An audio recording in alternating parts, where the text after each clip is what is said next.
Welcome to exam सहपाठी। आज के इस वीडियो में हम लोग सामान्य विज्ञान का अपना प्रैक्टिस सेट क्या कर रहे हैं 12 कर रहे हैं। इसके पहले जनरल साइंस के आपके 11 प्रैक्टिस सेट कंप्लीट कराए जा चुके हैं। आप लोग इसको प्लेलिस्ट में जाके चेक कर सकते हैं। आइए पहला क्वेश्चन देखते हैं हम लोग। भारी मशीनों में किसको लुब्रिकेंट के रूप में प्रयोग किया जाता है? तो लुब्रिकेंट को आप लोग क्या बोलते हो? स्नेहक भी बोलते हो। और भारी मशीनों में किसका प्रयोग किया जाता है स्नेहक के रूप में? तो वो होता है आपका ग्रेफाइट। ठीक है ना? तो ग्रेफाइट होता है आपका विद्युत का सुचालक भी होता है। इसके अलावा इसको लुब्रिकेंट के रूप में भी प्रयोग किया जाता है। जब आपसे एक क्वेश्चन और पूछा जाता है कि पेंसिल की लीड जो बनती है, पेंसिल जिससे आप लिखते हो, ठीक है ना, उसका लिखने वाला जो पार्ट होता है पतला सा, वो किसका बना होता है? तो वो भी आपका ग्रेफाइट का बना होता है। और ग्रेफाइट विद्युत का सुचालक होता है। इसको स्नेहक के रूप में भी प्रयोग किया जाता है। ठीक है? तो इतनी सारी चीज़ें ग्रेफाइट के बारे में आप याद रखेंगे। इसके अलावा ग्रेफाइट जो है कार्बन का पररूप भी होता है। ठीक है ना? मलेरिया रोग से कौन-सा अंग प्रभावित होता है? तो मलेरिया रोग से आपका कौन-सा अंग प्रभावित होगा? मलेरिया से आपकी प्रभावित होती हैं आरबीसी, ठीक है ना? ब्लड आपका प्रभावित होता है। तो तिल्ली यानी कि स्प्लीन और आरबीसी ये प्रभावित होती हैं आपकी किससे? आपके मलेरिया रोग से। ठीक है ना? मलेरिया किसकी वजह से होता है? तो वो प्लाज्मोडियम प्रोटोजोआ की वजह से होता है। ठीक है? और इससे जो है मादा एनाफिलीज मच्छर फैलाती है। ठीक है? तो ये आपका प्लाज्मोडियम नाम का एक परजीवी प्रोटोजोआ से होता है और इससे लाल रक्त कणिकाएँ यानी कि आरबीसी और स्प्लीन ये दोनों प्रभावित होते हैं। अगला क्वेश्चन है हमारा, स्वस्थ मनुष्य का तापक्रम लगभग कितना होता है? तो स्वस्थ मनुष्य का तापक्रम लगभग कितना होता है? तो ये होता है आपका 36.9 डिग्री सेंटीग्रेड यानी कि लगभग कितना है? 36.9 यानी कि लगभग 37 डिग्री सेंटीग्रेड के आसपास आपका होता है। ठीक है ना? तो डिग्री सेंटीग्रेड है, 98.6 डिग्री सेंटीग्रेड नहीं होता, वो होता है आपका फ़ारेनहाइट। ठीक है ना? जब आप डिग्री फ़ारेनहाइट लिखा होगा 98.6 तब आप सही करेंगे। डिग्री सेंटीग्रेड में आपका 37 सही आंसर है। ठीक है ना?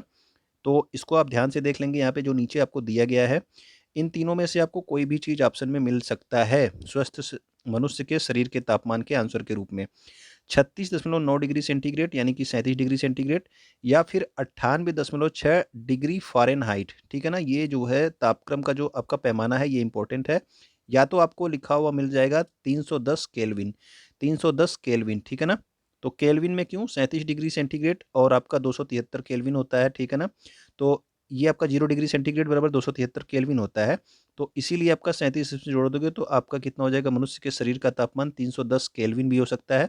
तो ये तीनों ऑप्शन में से आपको कुछ भी मिलेंगे तो आप आंसर सही कर सकते हैं। ठीक है? केल्विन में, डिग्री सेंटीग्रेड और फ़ारेनहाइट तीनों में आप याद रखेंगे। क्वेश्चन नंबर 4 है, इंसुलिन के अतिस्रावण से कौन-सा रोग होता है? तो इंसुलिन जब बहुत ज़्यादा मात्रा में आपके अग्न्याशय में जो है क्या होती है? स्रावित होती है, तो उससे कौन-सा रोग होता है? तो इंसुलिन के अतिस्रावण यानी कि ज़्यादा निकलने की वजह से होता है आपका हाइपोग्लाइसीमिया। ठीक है? मधुमेह रोग आपका किसकी वजह से? इसके ज़्यादा निकलने की वजह से नहीं होता है। ठीक है? तो ज़्यादा निकलने की वजह से हाइपोग्लाइसीमिया होता है। और जो आपका इंसुलिन है इसकी कमी के कारण जो है मधुमेह रोग होता है, यानी कि आपका डायबिटीज रोग ये जो है ये आपके इंसुलिन की कमी से होता है। और जब इंसुलिन ज़्यादा निकलेगा तब क्या होगा? तब होगा आपका हाइपोग्लाइसीमिया। ठीक है? दोनों क्वेश्चन आपके एग्जाम में पहले पूछे जा चुके हैं, तो अंतर आप जरूर याद रखना। ठीक है? और कहाँ से निकलते हैं ये भी पूछा जाता है। इंसुलिन का स्रावण कहाँ से होता है शरीर में? तो अग्न्याशय की बीटा कोशिकाओं के द्वारा इंसुलिन का स्राव किया जाता है। तो आपका कहाँ पे निकलता है? अग्न्याशय में निकलता है। और इंसुलिन की मात्रा अधिक होने पर हाइपोग्लाइसीमिया और कमी पे क्या होता है? मधुमेह या फिर डायबिटीज नामक रोग हो जाता है। ओके? क्वेश्चन नंबर 5 में आते हैं। भारी जल की खोज किसने की है? तो ये भी पहले पूछा जा चुका है क्वेश्चन, आप याद रखेंगे कि भारी जल की खोज की गई है यूरे के द्वारा। ठीक है ना? भारी जल किस लिए यूज होता है? तो परमाणु के आपका जो नाभिकीय विखंडन होता है उसमें न्यूट्रॉनों की स्पीड को जो है कम करने के लिए प्रयोग किया जाता है। किसका? आपके इसका भारी जल का। ठीक है ना? और इसका फार्मूला भी आप याद रखेंगे, इस तरह से लिखा हुआ मिल जाता है आपको D2O। ठीक है ना? तो D2O आपके हो जाता है, ये भारी जल इसको कहते हैं। और यूरे ने इसकी खोज की थी 1931 में। और इसका काम क्या है ये भी पूछा जाता है। तो परमाणु रिएक्टरों में न्यूट्रॉन को मंद करने के लिए इसका प्रयोग किया जाता है। किसका? भारी जल का। अल्फा किरणें क्या होती हैं? विद्युत चुम्बकीय विकिरण होती है, ऋण आवेशित कण होते हैं, हाइड्रोजन के नाभिक होते हैं या फिर हीलियम के नाभिक। तो जो ये अल्फा कण होते हैं ये होते हैं आपके हीलियम के नाभिक। ठीक है ना? ये हीलियम के नाभिक कहे जाते हैं। क्यों? क्योंकि इसके जो है इसमें जो है 2 प्रोटॉन और 2 न्यूट्रॉन होते हैं। तो वास्तविक में जो है ये अल्फा कण होते हैं, ये क्या होते हैं? ये हीलियम के ही नाभिक होते हैं। इनमें 2 प्रोटॉन तथा 2 न्यूट्रॉन होते हैं। ठीक है? तो ये आप याद रखना है, हीलियम के नाभिक हैं अल्फा कण। 7वां क्वेश्चन क्या है हमारा, आकाश का नीला रंग दिखाई देने का क्या कारण होता है। ये जनरल साइंस का बहुत ही पॉपुलर क्वेश्चन है और इसी तरह से ऑप्शन दे देता है और लोग कंफ्यूज हो जाते हैं। तो आप बस खाली याद रखना कि जो आकाश का नीला रंग है ये किस वजह से दिखाई देता है, तो ये प्रकाश के प्रकीर्णन के कारण ही दिखाई देता है। ठीक है, प्रकाश का प्रकीर्णन यानी कि स्कैटरिंग ऑफ लाइट। ठीक है, तो स्कैटरिंग ऑफ लाइट की वजह से आपका आकाश का रंग नीला दिखाई देता है। और एक क्वेश्चन आपसे पूछा जाता है कि अंतरिक्ष में जाकर देखने पर आकाश का रंग कैसा दिखाई देगा, तो अंतरिक्ष में से आकाश का रंग काला दिखाई देता है। ये भी क्वेश्चन पूछा गया है पहले आपसे। ठीक है, तो नीले रंग का प्रकीर्णन सबसे ज्यादा होता है। हवा के कणों के द्वारा प्रकाश के प्रकीर्णन के परिणाम स्वरूप क्या होता है, आकाश हमको नीला दिखाई देता है। तो आपका जो नीले रंग का प्रकीर्णन है ये सबसे ज्यादा होता है। और देखिए, जब सूर्य निकलता है और सूर्य जब अस्त होता है तो वो सबसे दूरी से प्रकाश आता है। ठीक है, सारे रंगों का प्रकीर्णन हो जाता है लेकिन लाल रंग का प्रकीर्णन नहीं होता, इसीलिए जो है उगता हुआ सूरज और आपका डूबता हुआ सूरज हमको प्रकाश के प्रकीर्णन की वजह से ही जो है लाल दिखाई पड़ता है। ओके, ये भी क्वेश्चन आपसे पूछा जाता है। निम्नलिखित में से कौन सा तना है, तो आपको बताना है तना क्या है।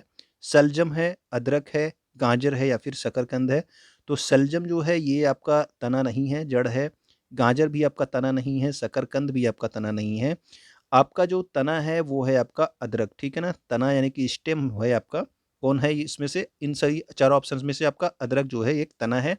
इसके अलावा तना में आपसे जो क्वेश्चन पूछा जाता है उसमें आप याद रखेंगे आलू भी जो है, आलू जमीन के नीचे भले पाया जाता है लेकिन वो भी आपका क्या है, तना है। ठीक है, बंडा हो गया, केसर हो गया, प्याज जो आपका पाया जाता है वो भी, हल्दी भी आपकी जमीन के नीचे ही पाई जाती है लेकिन वो भी आपकी क्या है, तना है। और उसी तरह से अदरक भी आपका क्या है, तना है। तो ये सारे ऑप्शन आप देख लेना, ये सभी जो है अलग अलग एग्जाम में आपको मिले होंगे जरूर। ठीक है ना, ये अलग अलग पूछे जाते हैं कि निम्नलिखित में से तना कौन है या फिर जड़ कौन सा है। ठीक है, तो तना यहाँ पे बता दिया गया है, तो इसके अलावा आप जड़ को अलग कर सकते हो। हैजा रोग से शरीर का कौन सा अंग प्रभावित होता है, तो जब आपको हैजा हो जाता है तो आपका क्या होता है कि इसमें दस्त वाली प्रॉब्लम होती है बहुत। तो इसकी वजह से कौन सा रंग रोग आपका अंग प्रभावित होगा, त्वचा तो प्रभावित नहीं होगी, फेफड़े नहीं, हृदय नहीं, इससे आपकी आंत प्रभावित होती है। ठीक है ना, आंत आपकी प्रभावित होती है क्योंकि आपके भोजन से संबंधित होता है आपका आंत। ठीक है, तो इसका जो प्रभाव पड़ता है वो किस पे पड़ता है, छोटी आंत पर पड़ता है। और हैजा रोग किसकी वजह से होता है, ये भी क्वेश्चन आपसे पूछा जाता है। तो ये होता है आपके जीवाणु की वजह से आपका हैजा रोग होता है। ठीक है ना, बैक्टीरिया की वजह से आपका हैजा रोग होता है और इसका प्रभाव छोटी आंत पर पड़ता है। जी का मान न्यूनतम कहाँ पे होता है, यानी कि आपका ये गुरुत्वाकर्षण है।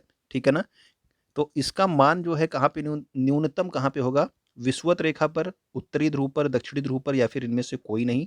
तो जी का जो न्यूनतम मान होता है वो होता है आपके विषुवत रेखा पर। ठीक है, विषुवत रेखा पर जी का मान क्या होता है, ये सबसे कम होगा आपके विषुवत रेखा पर, इन सभी ऑप्शंस में से।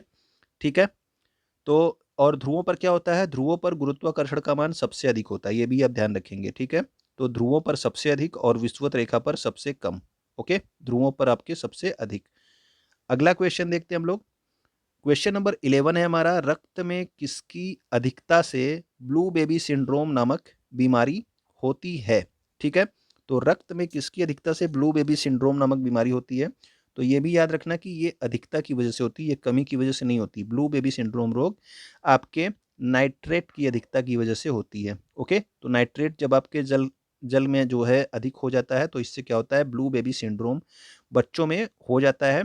और इसमें आप याद रखना कि जो ये ब्लू बेबी सिंड्रोम है, ये नाइट्रेट की जो मात्रा होती है जल में जब 90 ppm से अधिक हो जाती है तब ये रोग होता है आपका ब्लू बेबी सिंड्रोम। और इस रोग में होता क्या है, इस रोग की वजह से बच्चे के होठ और शरीर का जो रंग है वो नीला पड़ जाता है। ठीक है, होठ और शरीर का रंग इसमें नीला पड़ जाता है।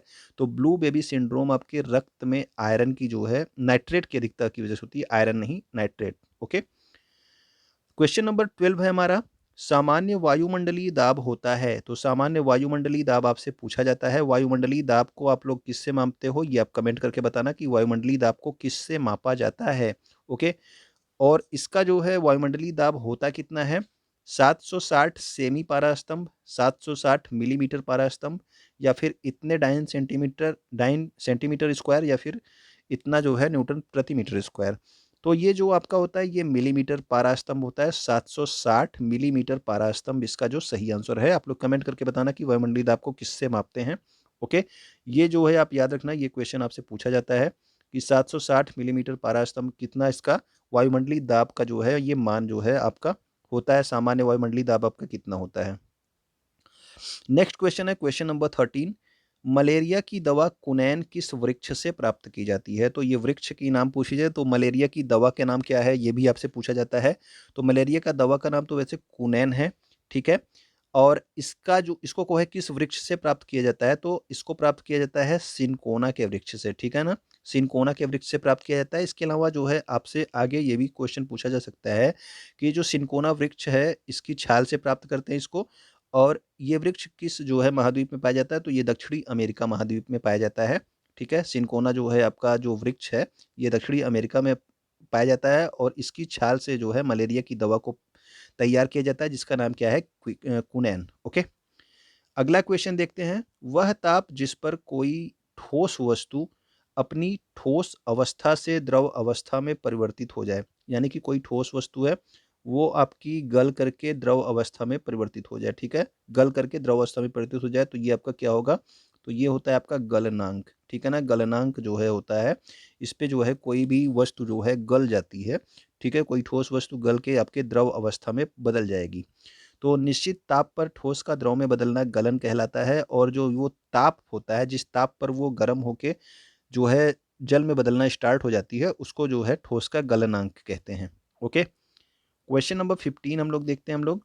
मानव प्लीहा किसको नियंत्रित करता है? तो प्लीहा यानी कि आपका स्प्लीन होता है, और स्प्लीन के बारे में आपने हमेशा से पढ़ा है कि स्प्लीन का संबंध किससे होता है, तो उसका संबंध होता है आपके ब्लड से, ठीक है ना।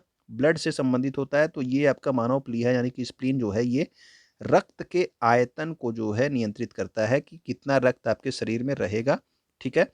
ये नियंत्रित करता है कौन, ये करता है आपका स्प्लीन। क्वेश्चन नंबर 16 पे आते हैं।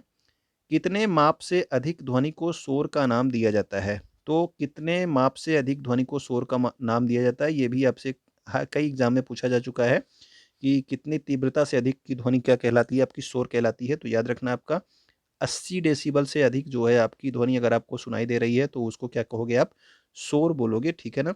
तो ये होता है आपका शोर, 80 डेसिबल से अधिक की ध्वनि को शोर कहा जाता है। क्वेश्चन नंबर 17 है। वायु कोष किन पौधों में उपस्थित होते हैं?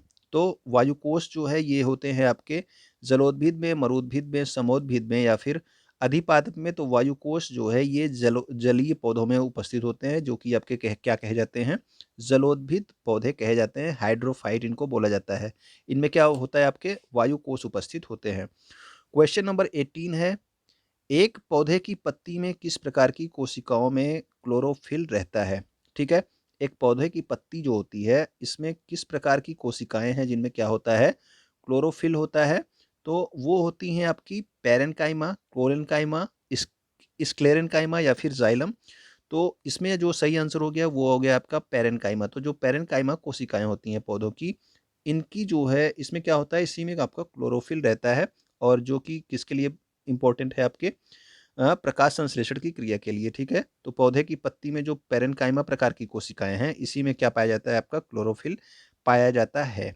ओके, अगला है हमारा क्वेश्चन। C2H6 किस प्रकार का हाइड्रोकार्बन है? तो ये आपके किस प्रकार का हाइड्रोकार्बन है, एल्केन है, एल्किन है, या फिर एल्कोहल, या फिर एल्काइन है। तो इसका जो सही आंसर है ये आपका C2H6 ये आपके एल्केन प्रकार का हाइड्रोकार्बन होता है, ठीक है ना। तो यह एक एल्केन प्रकार का हाइड्रोकार्बन है, और यह एक संतृप्त हाइड्रोकार्बन है, ये भी आप याद रखेंगे, ठीक है।